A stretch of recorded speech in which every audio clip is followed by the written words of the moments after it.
इधर बीजेपी की राजनीति में नई हलचल देखने को मिल रही है। कहा जा रहा है कि वसुंधरा राजे समर्थक राजस्थान मंच से इस नाम से नई टीम गठित हुई है। कई जिलों में इसकी कार्यकारिणी का गठन कर लिया गया है और एडवोकेट विजय भारद्वाज इस मंच के प्रदेश अध्यक्ष हैं। आपको यह भी बता दें कि भारद्वाज दरअसल 2003 में जेडीयू छोड़कर भारतीय जनता पार्टी में शामिल हुए थे।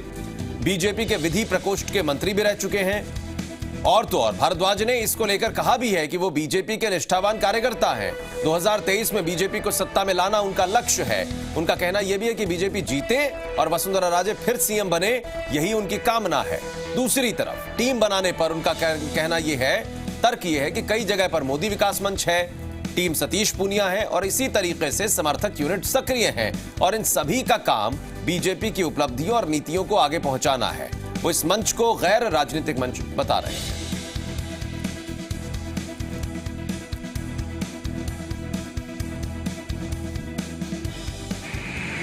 और उनकी जो पिछड़े प्रांत को उन्होंने एक विकसित प्रांत में लाने का काम किया और 2 बार की यशस्वी पूर्व मुख्यमंत्री वो रही राजस्थान की।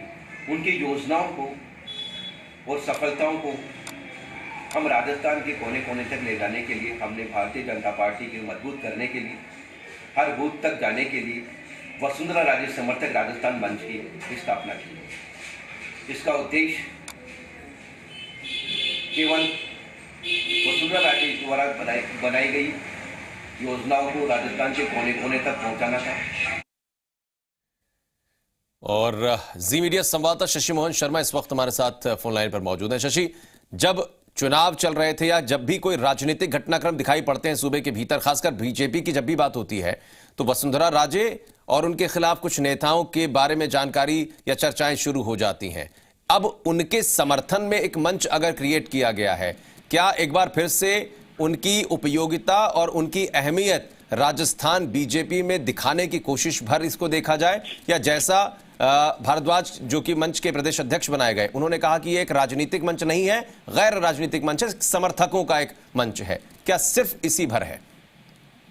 देखिए, वैसे तो इसको सिर्फ समर्थकों के मंच के रूप में ही देखा जाना चाहिए। हाँ। क्योंकि हमारी जो विजय भारद्वाज से बात हुई उसके मुताबिक वो कह रहे हैं कि पिछले लंबे समय से उनकी वसुंधरा राजे से या उनके किसी भी नजदीकी लोगों से, चाहे उससे कोई सीधा संपर्क रहा हो या नहीं रहा हो, मुलाकात नहीं हुई है।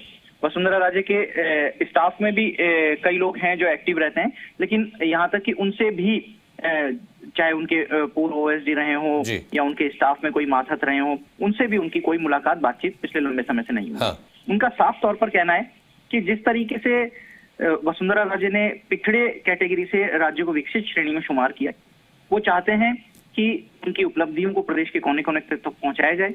हालांकि वो ये भी कह रहे हैं कि 2023 के चुनाव में बीजेपी की जीत वो चाहते हैं, लेकिन जब हमने उनसे पूछा कि आप केवल बीजेपी की जीत चाहते हैं या मुख्यमंत्री भी कोई पसंदीदा होना चाहिए, तब उनका ये कहना था, भारद्वाज ने कहा कि मुख्यमंत्री का अनुभव है वसुंधरा राजे को, वो वरिष्ठ नेता हैं, पार्टी में सर्वमान्य नेता हैं। वो सर्वमान्य नेता जो अगर हम बहुत शुक्रिया शशि मोहन शर्मा आपका इस जानकारी के लिए।